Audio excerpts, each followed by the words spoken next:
Depois do título da Copa de 66, todo mundo imaginava que a seleção inglesa começaria uma era de domínio dentro do mundo do futebol.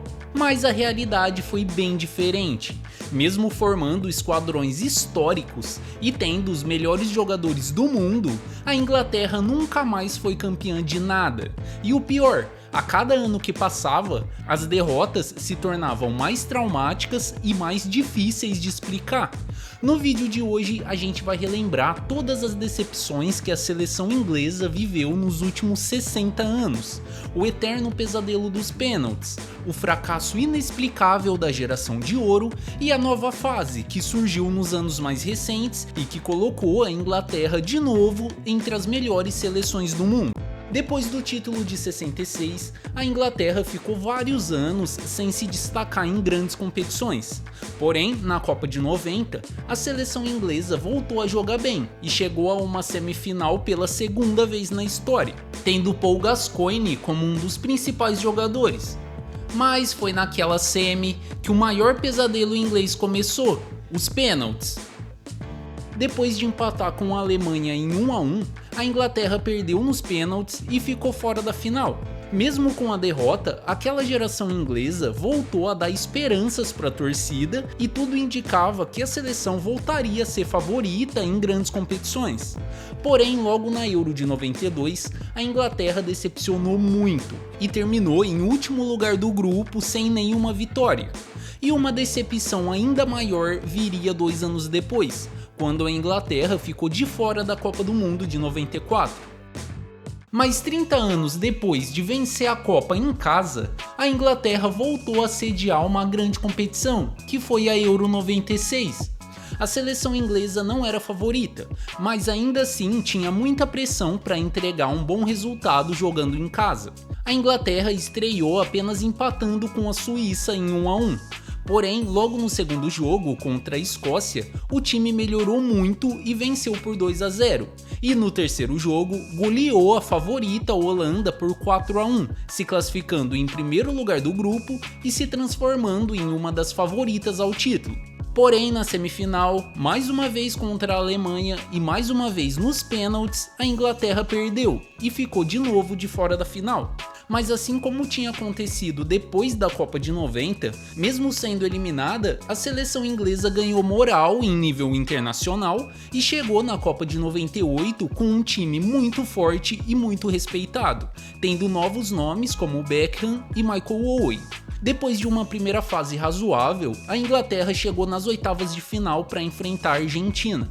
Aquele era o primeiro confronto entre as duas seleções em Copas depois do jogo da mão de Deus do Maradona em 86. E Inglaterra e Argentina era sem dúvidas o maior clássico do mundo em termos de rivalidade intercontinental. Aquele jogo foi um dos melhores daquela Copa. E o primeiro tempo terminou empatado em 2-2. Porém, logo no início do segundo tempo, o Beckham agrediu o Simeone e foi expulso, num lance que, segundo o próprio Beckham, foi um dos mais traumáticos da carreira. O empate seguiu até o final do jogo e mais uma vez a Inglaterra teria pela frente a disputa de pênaltis. A seleção inglesa perdeu 2 cobranças e mais uma vez foi eliminada, e daquela vez não passou nem perto de chegar na final. 2 anos depois da decepção da Copa de 98, a Inglaterra chegou na Euro 2000. Aquela Euro tinha muita seleção de alto nível e muito nome de peso, e a Inglaterra não era diferente, tendo um dos melhores elencos do mundo naquela época e que chegava como uma das principais favoritas. Porém, a decepção naquele ano foi ainda maior. Logo na estreia, a Inglaterra abriu 2-0 contra o timaço de Portugal, mas no segundo tempo sofreu a virada e perdeu por 3-2. No segundo jogo, a seleção inglesa respirou e venceu a Alemanha por 1-0, e chegou na terceira rodada precisando apenas de um empate contra a Romênia para se classificar. Mas depois de abrir 2-1 no placar, a Inglaterra mais uma vez sofreu a virada e perdeu de novo por 3-2, terminando em terceiro lugar do grupo e sendo eliminada logo na primeira fase. E com a aposentadoria de nomes como o atacante Alan Shearer, a Inglaterra precisava desesperadamente de uma nova geração. Antes da Copa de 2002, o Beckham já tinha se redimido da expulsão de 98, marcando um gol histórico contra a Grécia, que garantiu a classificação da Inglaterra. E além dele, a Inglaterra começava a contar com uma das melhores gerações de jogadores do século, e que ficaria conhecida como a geração dourada do futebol inglês. Na fase de grupos, a seleção conseguiu se vingar da Argentina vencendo por 1-0, e depois de passar pela Dinamarca nas oitavas, chegaram nas quartas de final para encarar o favorito Brasil. A Inglaterra tinha um grande time, mas o Brasil era ainda melhor, e venceu de virada por 2-1. O time inglês foi mais uma vez eliminado, mas diferente do vexame da Euro 2000, daquela vez a Inglaterra saiu de cabeça erguida e com esperança de tempos melhores no futuro. Naquela metade dos anos 2000, a Premier League vivia o seu auge, como eu já disse também nesse outro vídeo aqui no canal. Naquela época, a liga inglesa já se destacava como uma das melhores ligas do mundo e mostrava que a nova geração de jogadores ingleses era uma das melhores gerações desse século. E na Eurocopa de 2004, a Inglaterra formou seu melhor time desde o título mundial de 66. Em todas as posições, a seleção tinha nomes absurdos, e quase todos seriam multicampeões com os clubes. Na estreia daquela Euro, a Inglaterra encarou a então campeã França, que também era um timaço. O time inglês começou jogando bem e abriu o placar com o Lampard. No segundo tempo, tiveram a chance de marcar o segundo, mas o Beckham perdeu um pênalti. E nos acréscimos, o Zidane marcou 2 gols em 3 minutos e garantiu a vitória de virada da França por 2-1. Aquela derrota nos minutos finais foi muito decepcionante para a Inglaterra, mas mesmo assim a seleção continuava entre as favoritas. No segundo jogo venceram a Suíça e no terceiro venceram a Croácia, com o Rooney sendo um dos principais destaques do time, marcando 2 gols em cada partida. A Inglaterra se classificou em segundo e chegou nas quartas para encarar o dono da casa, Portugal. Depois de um dos melhores jogos daquela Euro, e que terminou em 2-2, a decisão foi mais uma vez para os pênaltis. O Beckham isolou a primeira cobrança, o goleiro Ricardo de Portugal defendeu um dos pênaltis ingleses e ele mesmo garantiu a classificação portuguesa para as semis. 2 anos depois, na Copa de 2006, a Inglaterra manteve a mesma base, porém ainda mais experiente, e todo mundo mais uma vez esperava que o time fosse longe. Mas logo na primeira fase, a seleção inglesa começou a decepcionar. Logo na estreia, jogaram mal e contaram com um gol contra do Gamarra para vencer o Paraguai por 1-0. No segundo jogo, a seleção demorou mais de 80 minutos para abrir o placar contra Trinidad e Tobago na vitória por 2-0 e na última rodada empataram em 2-2 com a Suécia. Nas oitavas, uma vitória magra por 1-0 contra o Equador e nas quartas de final, o velho conhecido Portugal, e que já contava com o Cristiano Ronaldo sendo uma das estrelas do futebol inglês e que formava a dupla de ataque do United com o Rooney. E ironicamente, foi em uma discussão entre os dois companheiros que o Rooney foi expulso, deixando a Inglaterra com 1 a menos. Mesmo assim, a seleção inglesa segurou o empate em 0-0 e levou a decisão mais uma vez para os pênaltis. Porém, mais uma vez o goleiro Ricardo foi o carrasco, defendendo 3 cobranças que garantiram Portugal nas semis. E inacreditavelmente, a Inglaterra perdia de novo nos pênaltis e era eliminada. Aquela geração de jogadores ingleses vivia o auge da carreira, e aquela eliminação na Copa de 2006 mostrava que na seleção as coisas eram diferentes.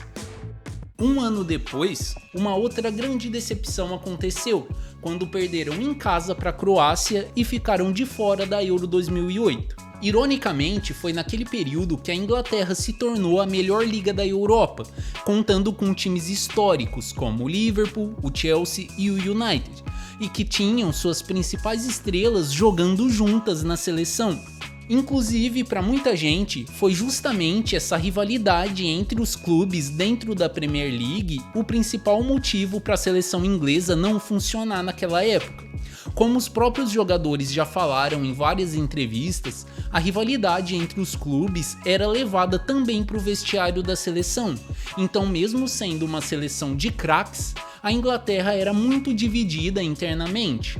A Copa de 2010 chegou, e apesar de todo mundo saber do potencial daqueles nomes, a geração de ouro da Inglaterra já não empolgava tanto. Parecia que todo mundo sabia que cedo ou tarde eles perderiam. Depois de uma primeira fase fraca, com apenas uma vitória e um grupo fácil, a Inglaterra foi atropelada pela Alemanha nas oitavas e perdeu por 4-1. É válido lembrar que quando o jogo estava 2-1 para a Alemanha, a Inglaterra teve o histórico gol do Lampard anulado pela arbitragem, um gol que poderia muito bem ter mudado os rumos daquele jogo. Para muita gente também, o problema da Inglaterra era tático. O clássico 4-4-2 inglês persistiu durante boa parte daqueles anos 2000, mesmo enquanto as outras grandes seleções adaptavam os seus sistemas para favorecer as suas principais estrelas. A Inglaterra se recusava a abandonar o 4-4-2 e isso significava que jogadores como o Lampard e o Gerrard, por exemplo, não rendiam tão bem como nos clubes. Na seleção, a gente pode falar que os dois jogavam juntos, mas nunca um com o outro. A qualidade de um se sobrepunha à qualidade do outro. Os dois queriam atacar, mas nenhum deles tinha muita cobertura do lado. Sem esse equilíbrio, o meio-campo inglês parecia sempre frágil contra seleções de elite. A gente pode comparar com a França de 98 ou com a própria Espanha de 2010. Cada jogador tinha uma função definida e que complementava o outro. O Deschamps, por exemplo, recuava para o Zidane poder criar. O Busquets recuava para o Xavi e para o Iniesta poderem criar. Ao invés disso, a Inglaterra tentava encaixar todas as estrelas dentro de um sistema, ao invés de construir um novo sistema para aproveitar o talento de cada estrela. Na primeira metade da década de 2010, a Inglaterra continuou decepcionando muito. Caiu para a Itália nas quartas de final da Euro 2012 e mais uma vez nos pênaltis, caiu na primeira fase da Copa de 2014 e foi eliminada para a Islândia nas oitavas de final da Euro de 2016. E depois de tantas decepções, era claro que mais uma vez a Inglaterra precisava de uma reformulação urgente. E foi quando começou a era do Southgate como treinador da seleção, o mesmo que tinha perdido o pênalti lá na Euro de 96.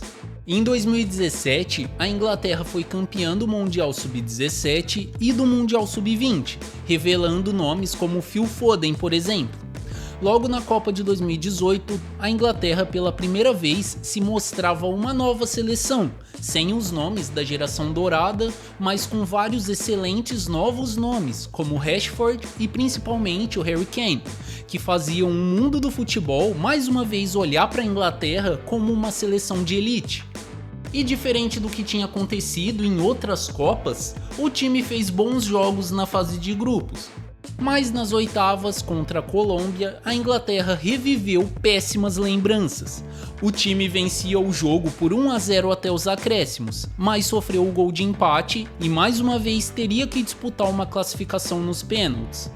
Mas daquela vez foi diferente. O Pickford defendeu uma das cobranças da Colômbia e pela primeira vez no século, a Inglaterra venceu uma disputa de pênaltis.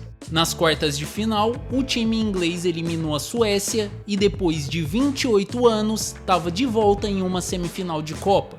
Nas semis, a Inglaterra era a favorita contra a Croácia e a chance de voltar para a final nunca tinha sido tão grande.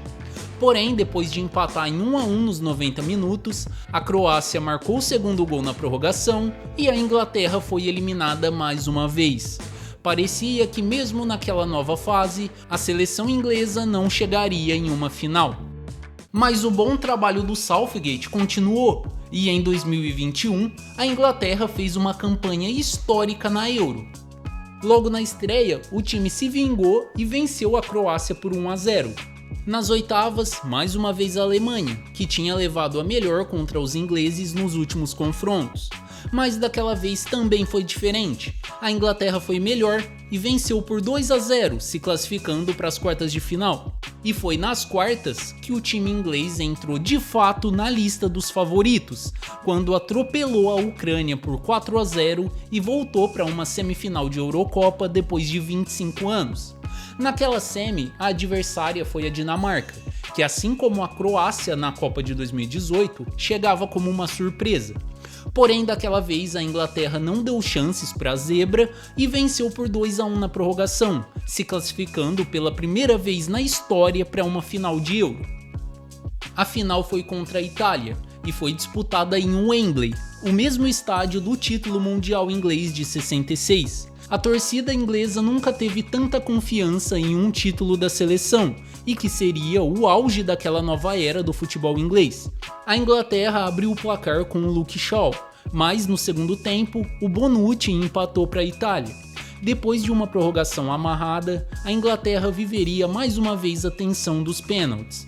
Com 3 erros ingleses e só 2 da Itália, a Inglaterra mais uma vez vivia o seu pior pesadelo e perdia mais uma vez nos pênaltis, em uma das derrotas mais traumáticas da sua história. Mas o bom trabalho continuava e a Inglaterra evoluía. Se antes a seleção vivia com problemas internos no vestiário, agora o elenco era muito mais unido. Na Copa seguinte, a Inglaterra chegou mais uma vez como favorita e mais uma vez com um dos melhores elencos do mundo, com novos nomes como Bellingham, Foden e Saka, além do Harry Kane e de toda a base da Copa de 2018. A atuação da Inglaterra naquela Copa de 22 foi sem dúvidas a melhor atuação inglesa entre todas que apareceram nesse vídeo. A Inglaterra jogava bem e estreou goleando o Irã por 6-2. No segundo jogo, empatou em 0-0 com os Estados Unidos, mas venceu o país de Gales por 3-0 na última rodada e se classificou em primeiro.